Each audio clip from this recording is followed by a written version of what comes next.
Transporting fish in a car might not be the odyssey most people expect it to be, but it's definitely a journey that warrants some forethought.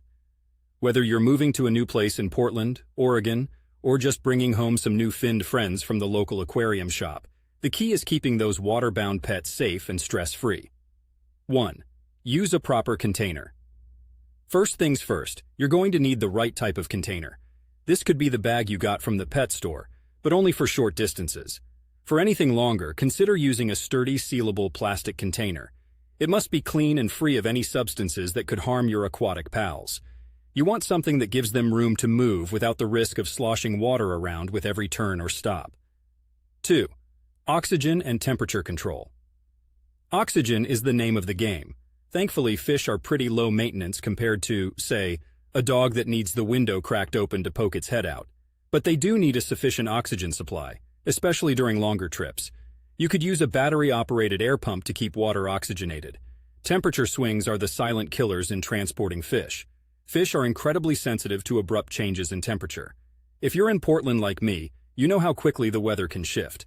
To maintain a consistent temperature, wrap the container with newspapers or towels.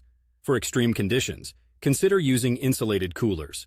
A portable heater or ice packs might be necessary, depending on the outdoor climate. 3. Avoid feeding before the trip. Here's a pro tip. Avoid feeding your fish for at least 24 hours before the trip. This reduces waste production and keeps the water cleaner and more oxygenated. An adult fish can go a week without food, so don't worry about them getting a little hangry. 4. Securing the container. When it's time to hit the road, secure the container. The last thing you want is a fishnado in your car because you had to brake hard. If you put them on the seat, use the seatbelt to secure them. Better yet, place the container on the floor where sudden movements are less drastic. 5. Direct journey is best. Try to make the journey as direct as possible. Avoid unnecessary stops and keep the car interior quiet and calm to minimize stress on your fish.